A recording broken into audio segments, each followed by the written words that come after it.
वहां में मुझे बहुत प्यार मिला है। मैं थोड़ा आपको जोड़ता हूँ। और आप लोगों ने किसी ने 62 की बात की जी, मेरा भाई समझना, किसी ने 64 की बात की। जी। अरे वो बातें हमारे समझदार लोगों ने कहा है, बीती ताय बिसारिये 24 की बात करो। 24 की बात है। जी जी जी 24 में क्या होना है, जी। मैं 24 की बात करूंगा। मैं जो बीत गया उसे बीत गया, उसके पीछे रोना धोना क्या। जी। आइए मैं थोड़ा जोड़ता हूं आपको। आप बहुत अच्छे लोग हैं, मैं आनंद लेना चाहता हूं। ये सात साहब की नगरी है। बहुत पहले एक सात साहब यहाँ कभी हुए थे, उनके लिए आप तालियां बजा दीजिए। उनके जहां भी आत्मा हो, आज उन्हें सुकून मिले। वो झांक कर देख रहे होंगे कि मेरे नगर में कवि सम्मेलन हो रहा है। देखिए बहा में बहुत अच्छे साहित्यकार हैं, और मैं तो यूं कहता हूं कि महल को बताना दीवाल की बातें, महल को बताना जी दीवाल की बातें, तंबू को बताना रूमाल की बातें, हाँ हाँ। और बहा में आकर कविताएं पढ़ना नानी के आगे ननिहाल की बातें हैं। क्या बात। आइए मैं शुरू करता हूं कविता। स्वागत माला मत पहना ना, मेरा भाव भंगिमा खत्म हो जाती है। नहीं माला नहीं, माला अरे ये एक बार की माला से परेशान है। पढ़ाओ पढ़ाओ। कहा है कि बाद में आया कि नानी बात मत बनाना, बात वीर भूमि की है और कवियों की भी है। बिल्कुल बिल्कुल, आपने बिल्कुल। सच्चाई करी, आपने एक नहीं दो बोले। मैं शुरू करता हूँ, 4 पंक्तियां आज करता हूँ। जी जी स्वागत है। कहना यूं चाहता हूँ कि हम नहीं कहते बेकार में दे दो, हाँ, जिंदगी की दौलत उधार में दे दो। जी चले आए हैं तुम्हारी मोहब्बत की खातिर, जी। बस 2 पल हमें प्यार में दे दो। क्या बात है। शुरू करता हूँ, होना क्या है। कहां से कविता पढ़े साहब। 4 पंक्तियां पढ़ता हूं, अगर बात अच्छी लग जाए तो मुझे आशीष दे देना, मेरा मन बढ़ जाएगा आगे के लिए। आप कह रहे तो वो अगले जी, जन्म जी। में कविता सुनानी पड़ेगी। जी जी। ये नहीं, इसी थीम, जन्म में सुना दो। ये थीम मैं ही लाया था सन 1993 में, अच्छा अच्छा। और उस बात को प्रताप फौजदार जी ने पूरे देश में पूरे फैला देश दिया। को बांट दी। हाँ, मैंने यूं कहा, अरे भाई इसी थीम पे जोरदार तालियां। पूरा मंच सुने। मैंने कैसे कहा था, हाँ मैंने कहा था भगवान कृष्ण ने गीता में कहा है, हे अर्जुन कर्म किए जा, फल की इच्छा मत कर, जो जैसा कर्म करता है वैसा ही फल पाता है। जी। उदाहरण के लिए कवि सम्मेलन में बैठकर जो श्रोता ताली नहीं बजाता है, अगला ऐसा जन्म पाता है कि द्वार द्वार पर तालियां बजाता है। जी प्रताप फौजदार जी ने लाफ्टर चैलेंज से पढ़ दी साहब, पूरे देश में चली गई। आज ऐसा कोई मंच नहीं है जहां से ये पंक्तियां नहीं पढ़ी जाती। मैं शुरू करता हूं, जी स्वागत। सुने। जी स्वागत। और आप लोग मेरी कविता पे ताली वाली बजाना, जी जी मोबाइल मन चलाना, क्योंकि हमने मोबाइल नहीं चलाया। जी। और ताली इसलिए बजाना क्योंकि हमने आपकी उस कविता पे भी ताली बजाई थी जिसकी एक लाइन हमारी समझ में नहीं आई थी। जी जी जी उस पे जरूरी था। सुने, स्वागत। बाह, बाह एक ऐसा शब्द है जहां बहा बहा होती है, क्या बात है। और बहा में आके बहा बहा नहीं हुई तो कविता पढ़ने का अर्थ ही नहीं है। कोई फायदा नहीं है। शिवराम शांति जी के लिए एक बार देखिए, ताली मेरी कविता पे बजाना या मत बजाना, लेकिन शिवराम शांति जी के लिए ताली बजा दो। उन्हें बड़ी मेहनत से एक कवि सम्मेलन करा। 10-20 दिन सपना देखा होगा कि मैं एक कवि सम्मेलन करा रहा हूं। आज उनकी मुराद पूरी हो गई है। मैं आपको साधुवाद देता हूं। उन्होंने मुझसे आग्रह किया कि विनोद राजयोगी आप आ जाओ, मेरे पास पैसे कम हैं। मैंने कहा आप चिंता मत करो, जब आप करा रहे हो तो पैसे की चिंता मत करो। बाहर में आने के लिए मुझे पेमेंट की क्या जरूरत है, मैं तो वहां आता ही रहता हूं। तो इसी बात में राजयोगी जी के लिए जोरदार तालियां। नहीं तो मेरे लिए ताली मत बजवाओ। थोड़ा शांति जी का फायदा हो जाएगा। हमारी दुकान में सामान होगा तो वो तो बच जाएंगी वैसे ही। स्वागत है, बस आप थोड़ा देर सुन लीजिए। स्वागत है। मैं बदावर जी मैं आपको प्रणाम करता हूँ। बहुत अच्छा आप संचालन कर रहे हैं। आज टीम भी बहुत अच्छी है। आपने जी। बहुत अच्छी कविता पढ़ी। क्या चीखे चिल्लाए जी हाँ हाँ चीखे चिल्लाए। अच्छा जब कभी नहीं चिल्लाएगा तो फिर देश में परिवर्तन कैसे आएगा। जी जी जी सही बात है। चिल्लाना बहुत जरूरी है। पशुपालन विभाग से होता क्या है हमारे देश में सो देखना। पशुपालन विभाग से विलोकों में यह आदेश दिया गया, क्षेत्र में जितनी बच्चों वाली गायें हैं उनके मालिकों के नाम। शिवराम शांति जी शांति से बैठ जाओ। आप शांति, आपका नाम शांति किसने रख दिया। आप तो अशांति हैं। कौन से लोकल कब है। कोई लोकल नहीं है, सारे अंतर्राष्ट्रीय। कोई लोकल नहीं है, बैठ जाओ। सब अच्छे हैं। कोई लोकल कभी नहीं होता मेरे भाई। सीमाओं को तोड़ता है, दो दिलों को जोड़ता है, समाधान देता है जो हर पशु पेश का। युग निर्माण की मसाल लिए घूमता है, हल ढूंढता है जो समाज के क्लेश का। देश के लिए जियो, देश के लिए मरो, प्रेरणा स्रोत है जो इस संदेश का। कभी किसी जात धर्म शहर गांव का नहीं है, पूरा देश उसका है, वो है पूरे देश का। क्या बात है। कोई लोकल नहीं है, सब अच्छे लोग हैं। जो कलम चलाता है वो कब है। सुने जी स्वागत। पशुपालन विभाग से आप अच्छे लोग हैं। मुझे पता है आपने हमारी एक कविता बहुत वायरल की थी, मैं उसे पढ़ूंगा बाद में। जी पशुपालन विभाग से विलोकों में यह आदेश दिया गया, क्षेत्र में जितनी बच्चों वाली गायें हैं। पशुपालन विभाग से विलोकों में यह आदेश दिया गया, क्षेत्र में जितनी बच्चों वाली गायें हैं उनके मालिकों के नाम विलोक में दिए जाएं, उन्हें गुड़ और चने वितरित किए जाएं। क्या बात है। क्षेत्र में जितनी बच्चों वाली गायें हैं हाँ उनके मालिकों के नाम विलोक में दिए जाएं, उन्हें गुड़ और चने वितरित किए जाएं। मगर लिस्ट बनाने वाले ग्राम विकास अधिकारी महोदय को पता नहीं कोई क्या सुंघा गया, जिसके फलस्वरूप गंगादीन सगर साहब की 2 महीने की बच्चिया का नाम भी लिस्ट में आ गया।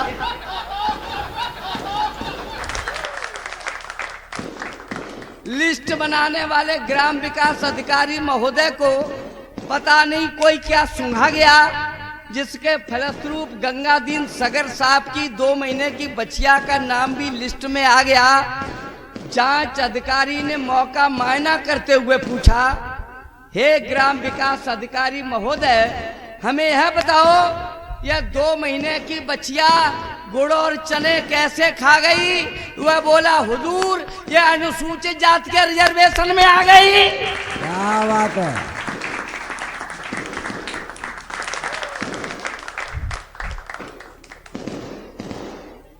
हर बच्चे को दूध। ये आपकी कविता में पटाखे चल रहे हैं। हाँ विनोद जी आ गए। मैं आपकी याद कर रहा था। मैं आपको प्रणाम करता हूँ। एक बहुत बढ़िया गीतकार विनोद जी के लिए तालियां बजा दीजिए मेरे भाई। विनोद सामरिया जी बैठे हैं, हमारे मित्र हैं, बहुत अच्छा। आइए मैं 4 पंक्तियां पढ़ता हूँ। एक आदमी जी गधे की पीठ पर बैठा बैठा दिल्ली में जा रहा है और उधर से माननीय प्रधानमंत्री जी की सवारी निकलती है। उधर जाम लग जाता है, गधा उसका रुक जाता है रास्ते में। उधर माननीय प्रधानमंत्री जी के पीछे गाड़ी आ रही है और वहां से माननीय प्रधानमंत्री जी कहते हैं, ये भी कोई सवारी है जिसके ऊपर बैठा है। तो वो गधे वाला क्या कहता है साहब सुन लेना। जी स्वागत है। छाकर बबूल पर चूसती अमरवेल, उससे महान एक पौधा कीट भच्ची है। हाँ छाकर बबूल पर चूसती अमरवेल, उससे महान एक पौधा कीट भच्ची है। ब्राह्मण से जात का कसाई श्रेष्ठ मानिए, जो वेद का बयान करे खाता मांस मच्छी है।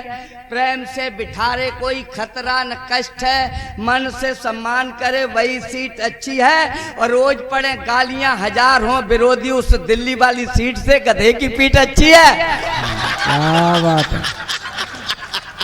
आप तो बहुत अच्छे लोग हैं। अगर आप ऐसे ही हमसे जुड़े रहेंगे तो हमें तो सबको मौसम में बदलने की पूरी कोशिश करेंगे। जी नहीं, इतने सस्ते नहीं हैं हम।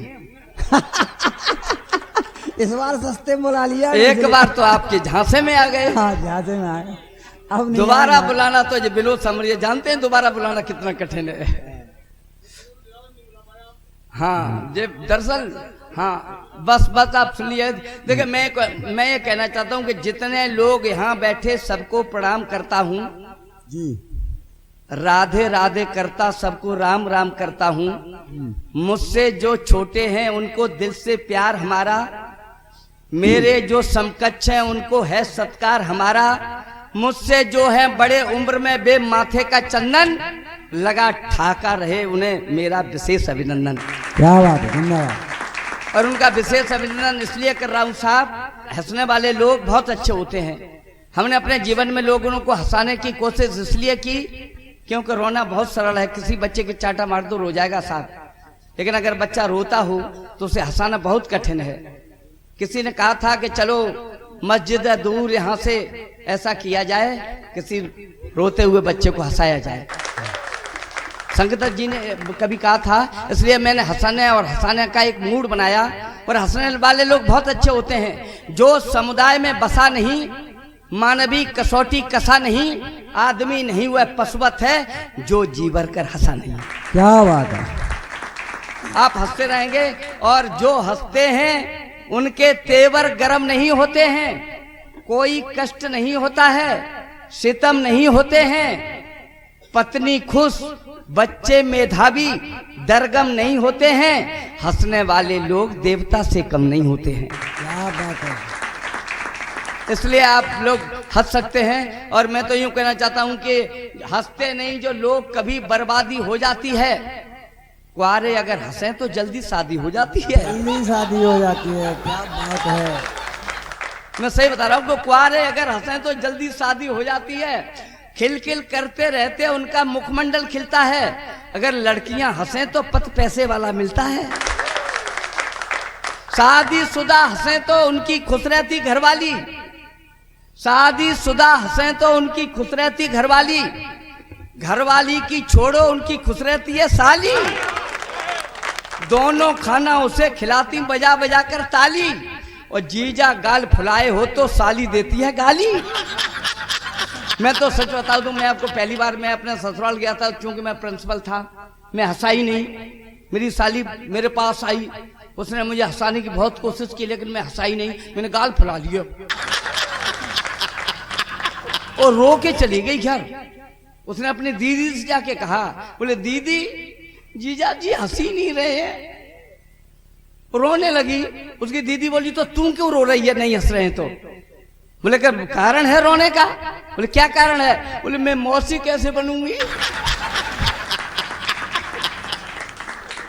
मैं सच कहता हूं, वो पूरी 1 साल तक टेंशन में रही, 1 साल तक, और उसके चेहरे पे हंसी तब आई जब वो मौसी बन गई। जीजा गाल फुलाए हो तो साली देती है गाली। महिलाएं जो हंसे आदमी उनका पानी भरता, महिलाएं जो हंसे आदमी उनका पानी भरता। शॉपिंग करवाने में बिल्कुल कंजूसी नहीं करता। बूढ़े दादा हंसे तो दादी मस्त मस्त रहती है, बूढ़े दादा हंसे तो दादी मस्त मस्त रहती है। 80 साल की हो फिर भी वो आई लव यू कहती है। दोनों के जीवन में मौसम सर्द नहीं होता है, बुढ़ा बुढ़िया के घुटनों में दर्द नहीं होता है। इसलिए हो जाओ तैयार हंसो, हो जाओ तैयार हंसो। मैं ओट खोलता हूं, आपकी ताकत के बल पर निर्भीक डोलता हूं। ईमानदार जो लोग उन्हें श्रद्धेय बोलता हूं, भ्रष्टाचार में लिप्त हैं उनकी पोल खोलता हूं। अब शुरू करता हूं मैं आपको। सुने देश की स्थितियां क्या है। एक जज के पेशकार, सुने जी, एक जज के पेशकार, बहुत संजीदा बात कह रहा हूं मैं। एक जज के पेशकार पड़ गए बीमार। उन्हें घेरे हुए तमाम अधिकारी अस्पताल में खड़े थे, बेचारे बेड पे पड़े थे। उनकी यूरिन का होना था टेस्ट। यूरिन तो जानते हो ना? हाँ, कोई भी आपको बीमारी हो जाए डॉक्टर आपको यूरिन का टेस्ट लिख देगा तुरंत। पढ़े लिखे लोग हैं। उनकी यूरिन का होना था टेस्ट। डॉक्टरों ने 3 घंटे का समय किया बेस्ट। डॉक्टरों ने सारी युक्ति लगाई, मगर पेशकार साहब को पेशा भी नहीं आई। डॉक्टरों ने सारी युक्ति लगाई, मगर पेशकार साहब को पेशा भी नहीं आई। सबके सब खड़े थे मौन। तब तक पेशकार साहब की धर्म पत्नी का घर से आया टेलीफोन। डॉक्टर साहब ऐसा कीजिए, इनकी जेब में कुछ रुपए रख दीजिए, वरना अभी मरते हैं। पेशकार साहब बिना रिश्वत के पेशाब भी नहीं करते हैं।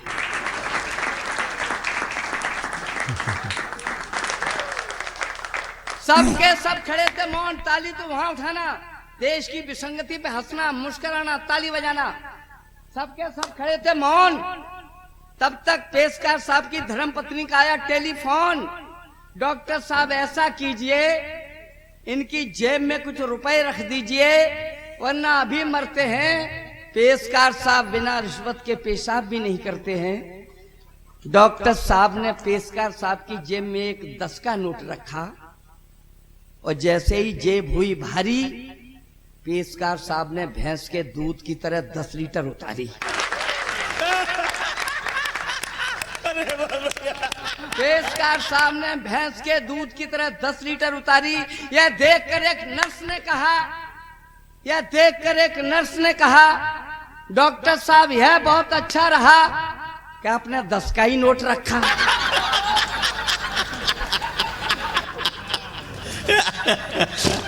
यह देखकर एक नर्स ने कहा, डॉक्टर साहब यह बहुत अच्छा रहा कि आपने 10 का ही नोट रखा। अगर भूल से कहीं 100 का नोट धर देते तो पेशकार साहब पूरा अस्पताल भर देते। क्या बात है। ये सब स्थितियां हैं, ये देश के हालात हैं। आप कैसे मरे हुए जज साहब एक दिन सपने में घर आए। सुने, मरे हुए जज साहब एक दिन सपने में घर आए। बड़े पुत्र को हाथ जोड़कर अपने हाल बताए। बहुत बड़ा अफसोस, पता नहीं कैसे तुमको युक्त मिलेगी। 13 बार भागवत पढ़िए तब कहीं हमको मुक्ति मिलेगी। मरे हुए जज साहब एक दिन सपने में घर आए। बड़े पुत्र को हाथ जोड़कर अपने हाल बताए। बहुत बड़ा अफसोस, पता नहीं कैसे तुमको युक्त मिलेगी। 13 बार भागवत पढ़िए तब कहीं हमको मुक्त मिलेगी। लालच ने मेरी आंखों के सारे शीशे तोड़ दिए थे। बैठ न्याय की कुर्सी पर हमने अपराधी छोड़ दिए थे। क्या बात है। बैठ न्याय की कुर्सी पर हमने अधिकारी छोड़ दिए थे। महंगाई रिश्वत के आगे बुद्धि बड़ी बेमेल हो गई। गलत गवाहों के बल पर कुछ निर्दोषों को जेल हो गई। गलत गवाहों के बल पर कुछ निर्दोषों को जेल हो गई। जान मानकर, आंख मीचकर कुछ परिणाम सुनाए हमने।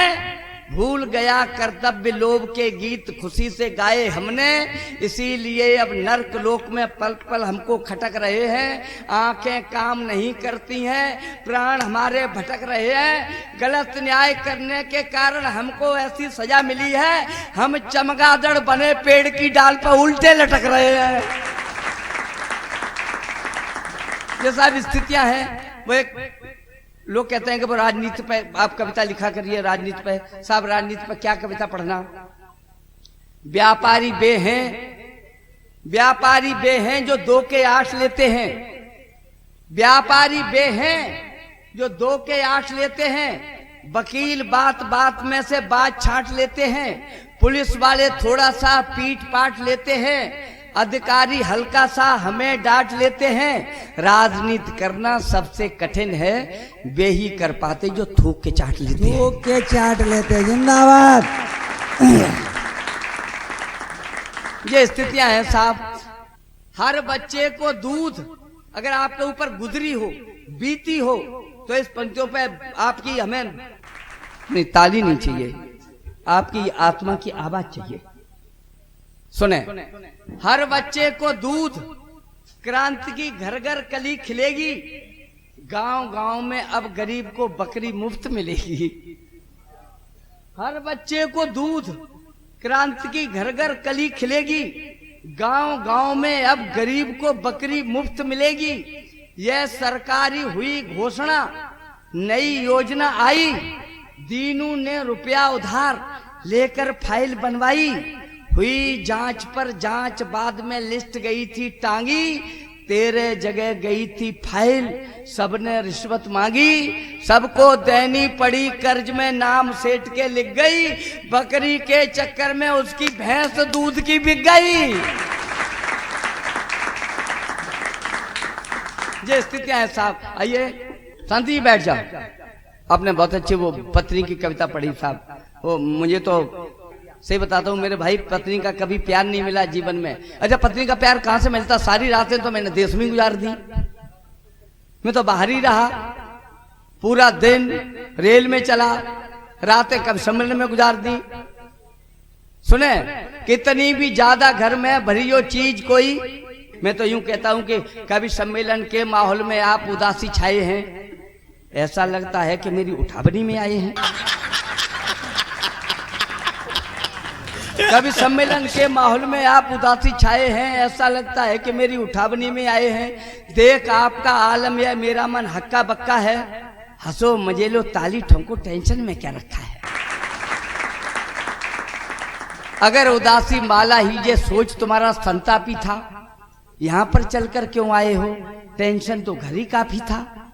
बीबी कहती सब्जी लाओ, बच्चे कहते फीस चुकाओ, अम्मा कहती बूढ़े हैं हम, ऋषिकेश हरिद्वार घुमाओ, प्रेशर कुकर लीक करता है, गैस सिलेंडर का लफड़ा है, बिना बात के मरे पड़ोसी लड़ने को तैयार खड़ा है, रोना भी चाहे तो जालिम ढंग से नहीं रोने देते हैं, 11 बजे नींद आए तो मच्छर नहीं सोने देते हैं।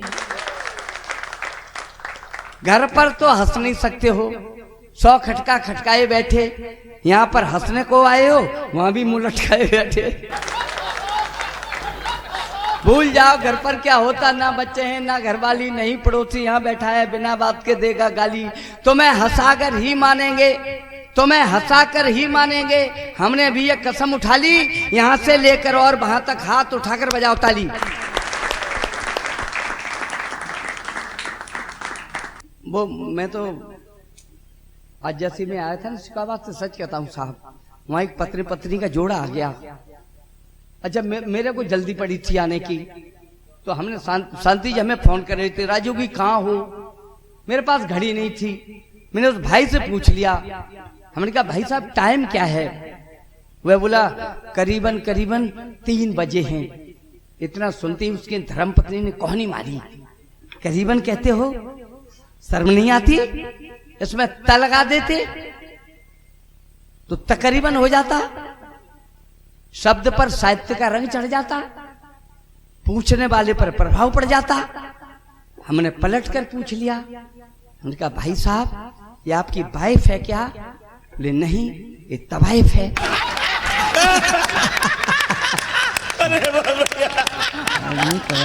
ये स्थितियां हैं साहब। कुछ बच्चे भी पीछे बैठे हैं, अच्छा बच्चे नहीं होते वहां अच्छा भी नहीं लगता साहब, लेकिन बच्चे कभी कभी काम बिगाड़ देते हैं। जब काम बिगाड़ देते हैं तो हम लोग थोड़ा सा झाड़ देते हैं। मेरे घर पे भी एक बच्चा है, कभी कभी जब वो काम बिगाड़ देता है तो अपन हल्का सा झाड़ देता है। एक दिन उसने मेरा चश्मा तोड़ दिया तो हमने उसको हल्का सा झंझोड़ दिया। हमने कहा गधा कहीं के। लड़का तपाक से बोला पिताश्री तहजीब से रहा करो, हमें गधा नहीं गधे का बच्चा कहा करो। ये स्थितियां हैं साहब। अच्छा हो भी क्या, संस्कार तो हमने दिए हैं, बच्चे कहां से सीखे? बच्चे तो हमसे सीखे हैं। हम उनके सलीके से नाम भी नहीं रख पा रहे सर, हम ऐसे तो उल्टे सीधे नाम रख लेते हैं। पहले कितने अच्छे नाम होते थे, ध्रुव, प्रहलाद, राम, लक्ष्मण, भरत, शत्रुघ्न, अशोक।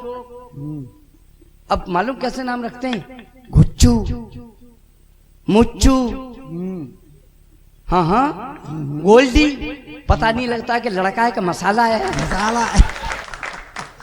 हाँ अच्छा, यहाँ तक तो गनीमत है। वो हमारे मोहल्ले में एक मिस्टर है, हमारे एक मित्र मिस्टर कामरेड, उनकी 2 लड़कियां, एक का नाम मारुति, एक का नाम मोपेड। दोनों ही सयानी। परेशानी खास थी, शादी के लिए 2 लड़कों की तलाश थी। अच्छा। ढूंढते ढूंढते पैरों के तलवे छिल गए, संयोग से एक ही घर में 2 लड़के मिल गए। 2 लड़के मिले, क्या बात। कामरेड साहब ने कहा, हुजूर आपके 2 लड़के हैं, मेरी 2 लड़कियां हैं, अब परेशानी ज्यादा मत दीजिए, दोनों को कबूल कीजिए। जी। वैसे तो लड़के तमाम हैं, लेकिन अब वरनी के योग्य वरना चाहते हैं, इसलिए मारुति और मोपेड आपके हवाले करना चाहते हैं। जी। ठाकुर साहब की खुशी में मूंछें हिल रही हैं। उन्होंने समझा मारुति और मोपेड हमें दहेज में मिल रही हैं। क्या बात है। ठाकुर साहब की खुशी में मूंछें हिल रही हैं। उन्होंने समझा मारुति और मोपेड हमें दहेज में मिल रही हैं। कहने लगे, देखो भाई, अभी हमारे लड़के छोटे हैं, मारुति और मोपेड लायक नहीं हैं, फिर भी अगर आपकी इच्छा है तो कर जाइए, खर्चा पानी हम जुटा दिया करेंगे, मोपेड हमारे लिए हो जाएगी, मारुति किराए पर उठा दिया करेंगे। ये सब स्थितियां हैं। हम कहाँ से चले, 15 अगस्त 1947 से चले के 47 तक आ गए। आइए, बहुत सारी बातें हैं, कहाँ से करें कि वो बद चलन नारी से बोले एक सांसद, बदनाम होकर के मुंह क्यों दिखाती है। सुने, बद चलन नारी से बोले एक सांसद, बदनाम होकर के मुंह क्यों दिखाती है। बोली है आप भी तो करते हैं वादे खूब, जनता तुम्हें जब सांसद बनाती है, संसद भवन में जाके भूल जाते हो, याद फिर तुम्हें 5 साल बाद आती है। तुमसे तो बद चलन नारी भी अच्छी है, जो बदनाम है मगर वादा तो निभाती है। क्या बात है। बस आप थोड़ा थोड़ा जुट रहिए। बोल राधे कृष्ण की। आइए, मैं उस कविता को पढ़ता हूँ जिसकी फरमाइश आई है मेरे पास। जी। मैं उससे पढ़ता हूँ, सुने। 7 साल शंकर की सेवा, सच्चे मन की। कहाँ जा रहे मेरे भैया? ओ, दिनेश रघुवंशी जी ने आपके लिए 4 पंक्तियां लिखी हैं। तुम अधूरी बात सुनकर चल दिए, जो सुना तुमने अभी तक अनसुना उससे अधिक है, जो कहा मैंने अभी तक अनकहा उससे अधिक है। हम तुम्हारी और अपनी ही कहानी लिख रहे थे, वक्त ने हम पर दिखाई मेहरबानी लिख रहे थे। पत्र मेरा अंत तक पढ़ते तुम्हें मालूम होता, हम तुम्हारे नाम अपनी जिंदगानी लिख रहे थे। क्या बात है। बैठ जा मेरे भाई, बैठ जा, वरना मैं सच कहता हूँ आत्महत्या कर सकता हूँ और FIR तुम्हारे नाम करूंगा। 7 साल ही की बात नहीं है। देखिए, हास्य होता है ना, वो हमारे यहाँ एक वो है, वो क्या कहते हैं, एक जैन साहब, तीरंदाज जैन साहब। सच कहता हूँ मेरे भाइयों, तीरंदाज जैन साहब हैं तो बड़े तीरंदाज हैं, कहीं भी सब सही समय पे जाएंगे नहीं, जल्दी उठ के चले आएंगे। सारे आदमी उनसे तीरंदाज इसलिए कहने लगे कि वो हर जगह उनका तीरंदाजी चलती है। एक दिन वो बीमार पड़ गए, और जब बीमार पड़ गए तो यमराज जी उनके घर पे आ गए। यमराज जी ने दरवाजे पे दस्तक लगा दी। बोले, तीरंदाज जैन साहब का यही घर है क्या? तीरंदाज जैन साहब चढ़े हुए बुखार में हल्के हल्के टहलते टहलते आए। बोले, हाँ जी बताएं। बोले कि मैं धर्मराज ने भेजा है, मैं यमराज हूँ और मैं तीरंदाज जैन जी को लेने आया हूँ। ये मेरे पास लिस्ट है और इस लिस्ट में सबसे ऊपर तुम्हारा ही नाम है, तीरंदाज जैन। तीरंदाज जैन साहब ने सोचा, हमें दुनिया तीरंदाज जैन कहती है, हम भी तीरंदाज जैन नहीं, अगर इस यमराज को आज बेवकूफ नहीं बनाया। यमराज से कहा कि अरे साहब बस अभी चलते हैं, 2 मिनट बैठ लीजिए, आराम कर लीजिए थोड़ा सा। अपने उसमें ले गए, बैठक में लिटा दिया और चाय में एक मेंडेक्स की एक टैबलेट डाल दी। यमराज जी मस्त बेहोश लेट गए।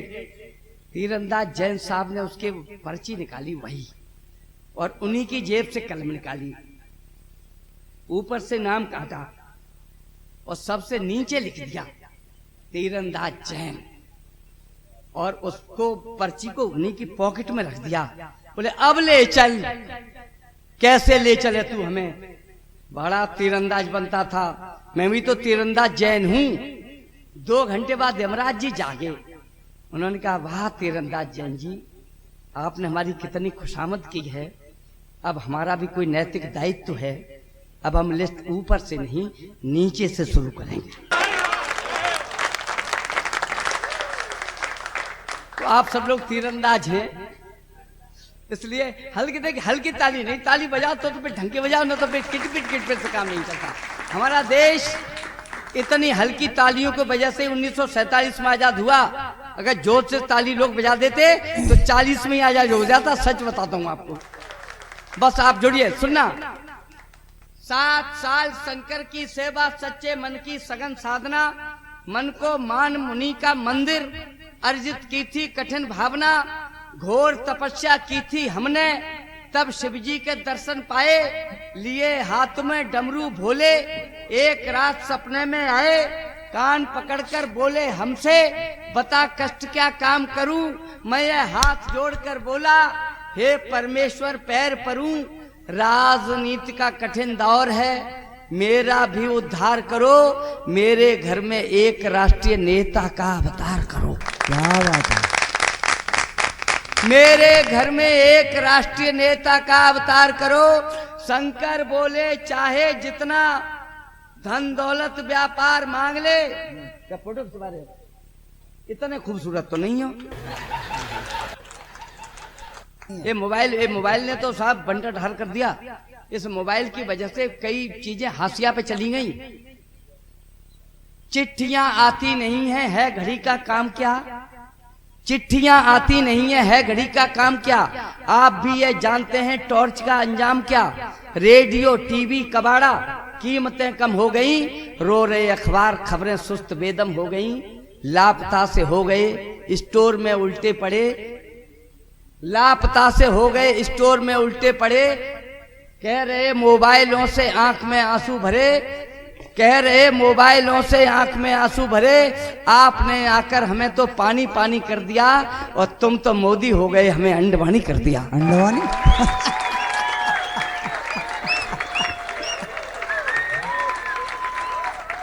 तो मुझे जे भी करना आता है। सुनिएगा, मैं बहुत सारे देखो मोदी जी के ऊपर मैं बहुत ज्यादा टिप्पणी नहीं करता। मोदी जी बहुत अच्छे आदमी हैं। हाँ, उन्होंने सबसे पहले नारा दिया था कि न खाऊंगा न खाने दूंगा, और उसके बाद कहा कि घर का शौचालय, और जब खाओगे ही नहीं, खाने ही नहीं दोगे, फिर शौचालय की जरूरत क्या रह जाएगी? 7 साल शंकर की सेवा, सच्चे मन की सघन साधना, मन को मान मुनि का मंदिर अर्जित की थी कठिन भावना, घोर तपस्या की थी हमने, तब शिव जी के दर्शन पाए, लिए हाथ में डमरू भोले, एक रात सपने में आए, कान पकड़कर बोले हमसे, बता कष्ट क्या काम करूं, मैं ये हाथ जोड़कर बोला, हे परमेश्वर पैर परूं, राजनीति का कठिन दौर है, मेरा भी उद्धार करो, मेरे घर में एक राष्ट्रीय नेता का अवतार करो। शंकर बोले चाहे जितना धन दौलत व्यापार मांग ले, इंजीनियर जिलाधिकारी चाहे कमिश्नर 4 मांग ले, नामुमकिन है मांगना मेरी बेपर्दा औकात करो, चाहे कुछ भी ले लो लेकिन नेता की मत बात करो, चाहे कुछ भी ले लो लेकिन नेता की मत बात करो, उल्टी सीधी चीज मांगकर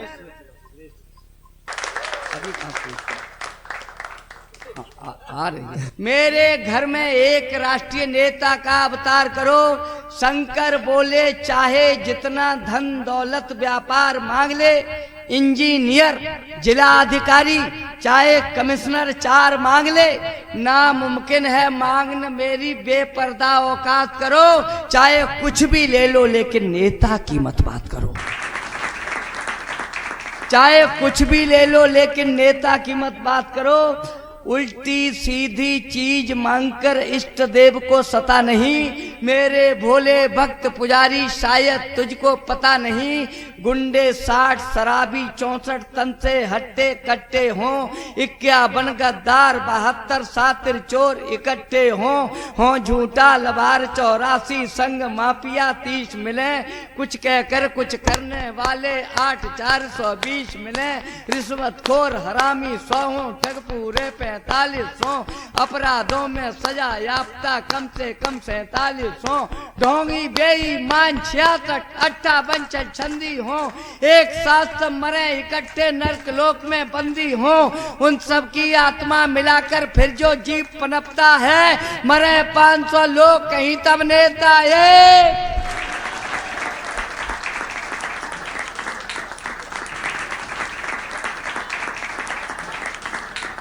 नहीं, मैं पढ़ दूंगा, मैं दोबारा पढ़ दूंगा, मैं पढ़ दूंगा। मुझे पता है कि यह श्लोक एक बार में तो आपकी समझ में आएगा ही नहीं।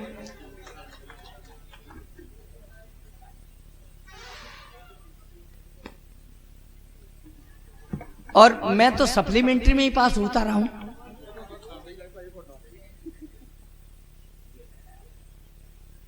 मैं उससे पुनः पढ़ दूंगा। मुझे क्या है, देखो मैं तो जब एक कक्षा में हमने 3 परीक्षाएं दी हैं, तो मैं दोबारा पढ़ने मुझे कोई आपत्ति नहीं है, लेकिन समझ में यह नहीं आता कि इस बात की गारंटी क्या है कि दोबारा आपकी समझ में आ ही जाएगा। आ जाएगा, वो भैया कह रहा आ जाएगा तो मैं पढ़ता हूं।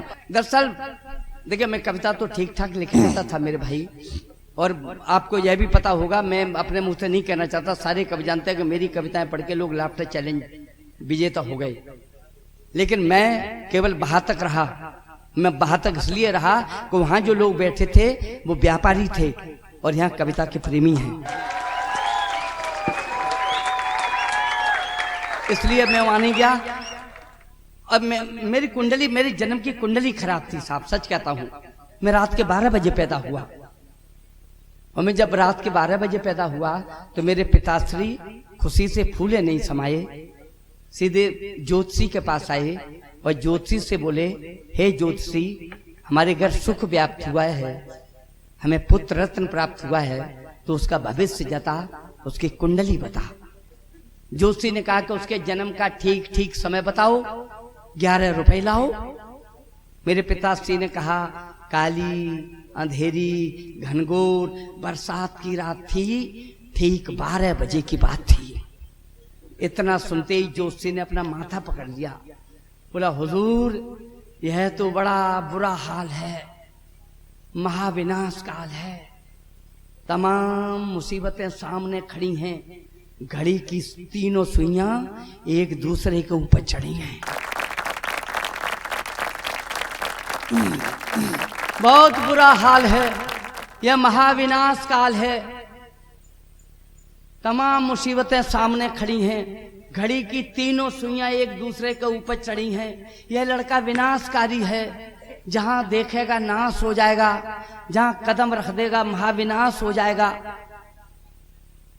चौधरी साहब नाराज मत होना, यह मैं नहीं, यह जन्म पत्रिका बता रही है, इसकी कुंडली भगवान कृष्ण कन्हैया से मेल खा रही है, इसकी कुंडली भगवान कृष्ण कन्हैया से मेल खा रही है। लेकिन वे तो भगवान थे इसलिए झेल गए, वे तो भगवान थे इसलिए झेल गए, फिर भी जन्म से पहले माता पिता दोनों जेल गए। मेरे पिताश्री ने जैसे ही सुना माता पिता जेल गए, उन्होंने न पीछे देखा न आगे, वह मुट्ठियां भींच कर भागे। उन्होंने घर आके मेरी माँ को मेरी कुंडली बताई, मेरी माँ जोर से चिल्लाई, इस लड़के को अभी मार डालो। वह बेतहाशा चीख रही थी, उसे अपने आगे जेल दिख रही थी, उसे अपने आगे जेल दिख रही थी, उसे हथकड़ी और बेड़ियों का डर था। मेरा मामा उस दिन मेरे ही घर था।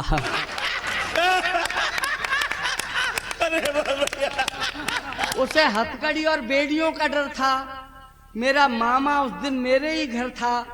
उसने जैसे ही सुना भांजे की कुंडली भगवान कृष्ण कन्हैया से मेल खा रही है, वह समझ गया मुसीबत हमारी आ रही है।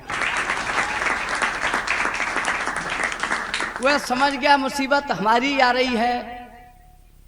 अब भागा, घर से मुट्ठियां भेज कर भागा और इतना घबराया, मैं सच कहता हूं मैं 65 साल का हो गया, वो आज तक मेरे घर लौट के नहीं आया। साहब आप लोग मुस्कुरा रहे हैं। मेरी कुंडली की हवा जंगल में आग की तरह फैल गई, सारी बस्ती सुनकर दहल गई। मेरे घर पर मेरे माता पिता को कोई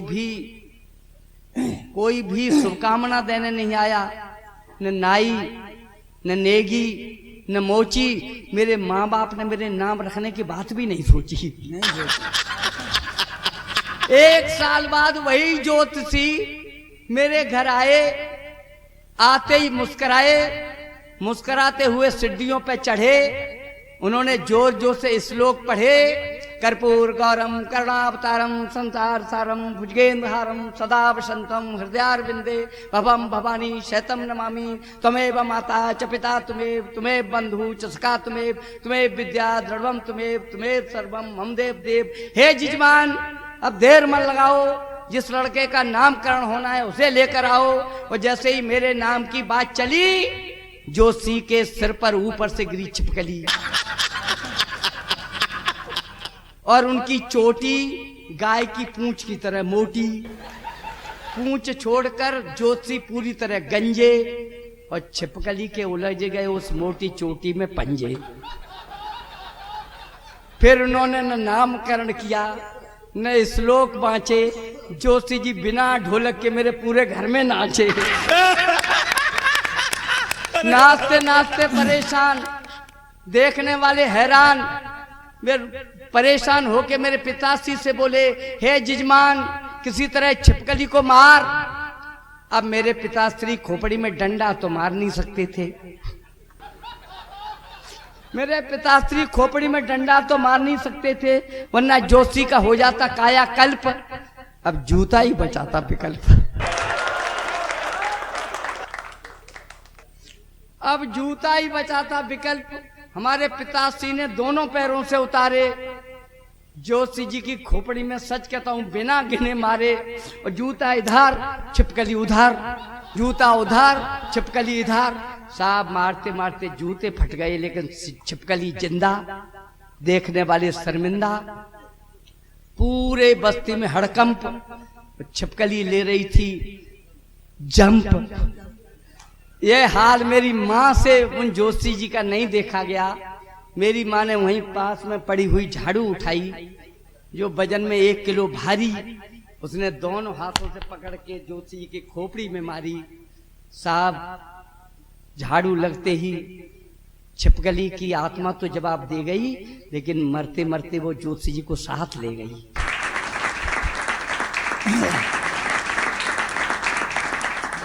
सच कहता हूं मैं, ये कोई कहानी नहीं है। जोशी जी लंबे लंबे पसर गए, छिपकली बाद में मरी, जोशी जी पहले ही मर गए। फिर क्या, वही होना था जो होना था, यानी कि पुलिस का रोना था। पुलिस आई और जुट गई धक्का धकेल में। मेरे माता पिता के साथ पूरा मोहल्ला गया जिला जेल में। साहब आप लोग हंस रहे हैं, मैं सच कहता हूँ आप लोग हंस रहे हैं, मुस्कुरा रहे हैं, लेकिन मेरी माँ ने मुझे कभी प्यार नहीं किया। विनोद भाई, मेरी माँ ने मुझे कभी प्यार नहीं किया, न कभी दुलराती थी, न कभी चूमती थी। उसके आंखों में मेरी कुंडली घूमती थी। यह लड़का विनाशकारी है, यहाँ देखेगा नाश हो जाएगा, यहाँ कदम रख देगा महाविनाश हो जाएगा। उसने 11 साल तक मुझे स्कूल नहीं भेजा। जब आप जैसे बहा जैसे लोगों ने समझाया, सर्व शिक्षा अभियान चल रहा है, आपका बेटा 11 साल का हो गया, घर में बैठा है, तब उसने सारे देवता मनाए। गणेश जी, शंकर जी, विष्णु जी, ब्रह्मा जी, दुर्गा देवी, यहां तक कि शनिश्चर देवता भी मना डाले। एक ही दिन में 11 पैकेट अगरबत्ती के चढ़ा डाली। उसके बाद मेरे पिताश्री के साथ मुझे स्कूल भेजा और मेरे पिताश्री भी मन में भयभीत, उनके मन में शंका। अब आप बस वहां खड़े ही रहो। मेरे पिताश्री भी मन में भयभीत, शंका, द्वंद्व। और जैसे मैं स्कूल पहुंचा, हेडमास्टर मर गए, स्कूल 13 दिन के लिए बंद।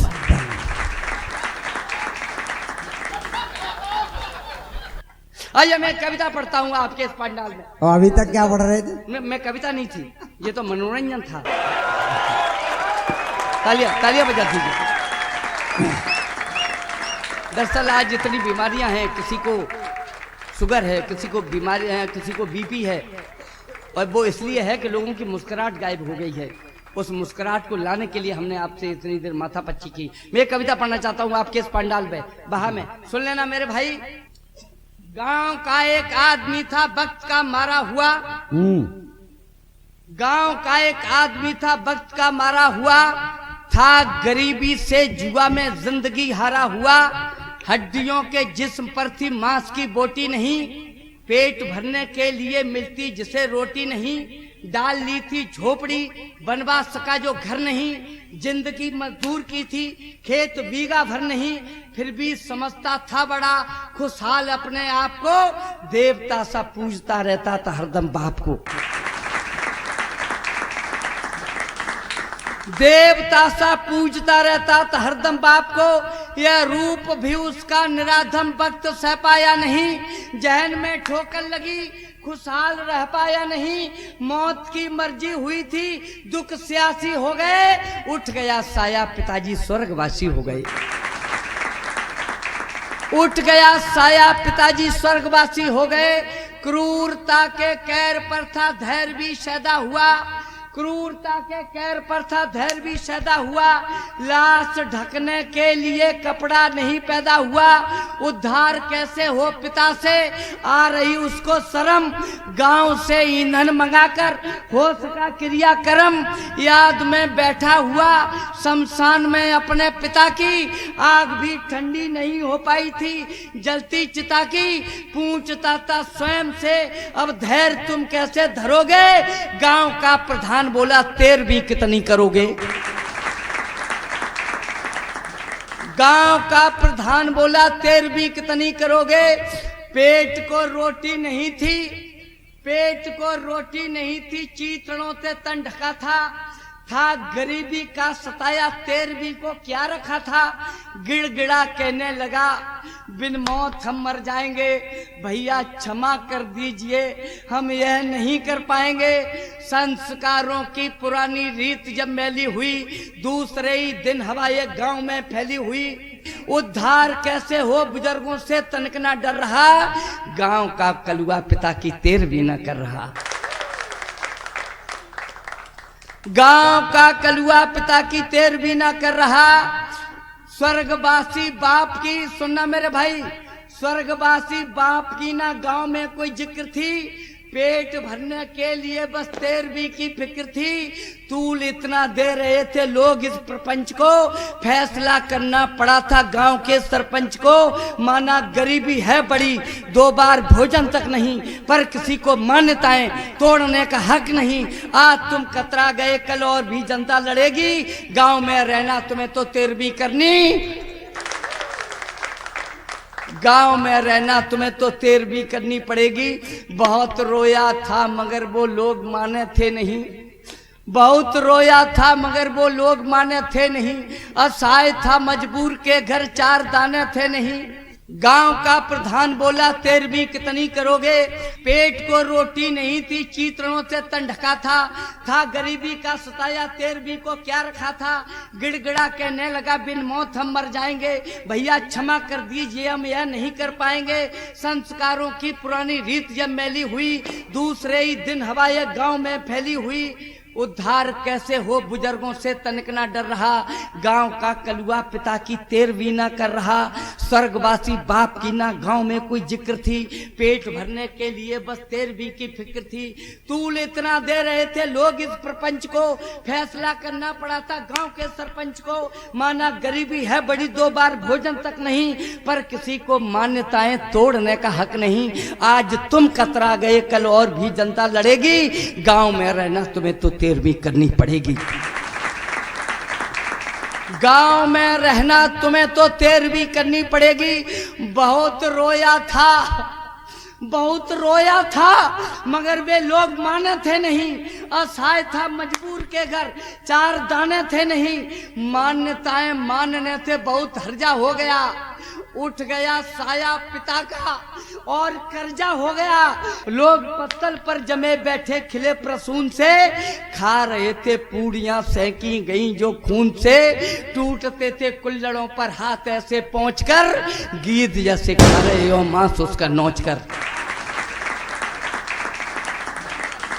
टूटते थे कुल्लड़ों पर, टूटते थे कुल्लड़ों पर हाथ ऐसे पहुंचकर, गीत जैसे खा रहे हो मांस उसका नोच कर। गीत जैसे खा रहे हो मांस उसका नोच कर। संस्कारों की बजाय असहाय कैसा ठग गया, संस्कारों की बजाय असहाय कैसा ठग गया।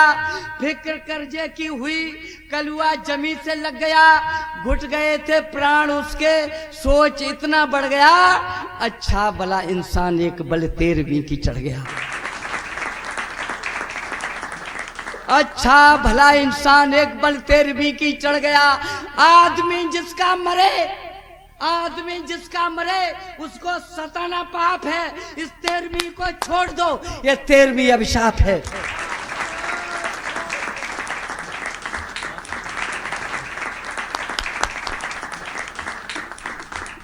आदमी जिसका मरे, आदमी जिसका मरे उसको सताना पाप है।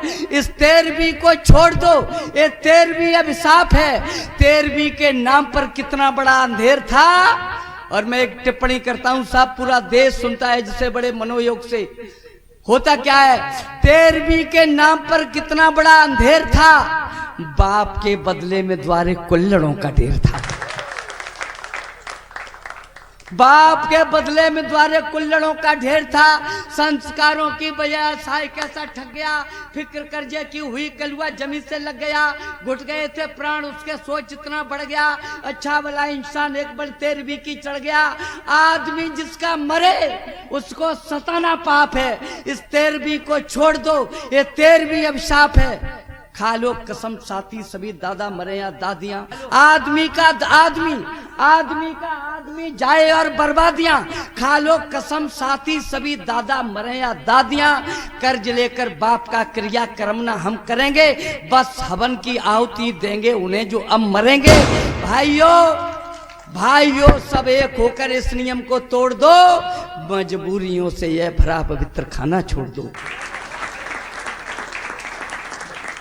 आदमी जिसका मरे उसको सताना पाप है। इस 13वीं को छोड़ दो, यह 13वीं अभिशाप है। आदमी का आदमी जाए और बर्बादियां। खा लो कसम साथी सभी दादा मरे या दादियां। कर्ज लेकर बाप की क्रियाक्रम ना हम करेंगे, बस हवन की आहुति देंगे उन्हें जो हम मरेंगे। भाइयों सब एक होकर इस नियम को तोड़ दो।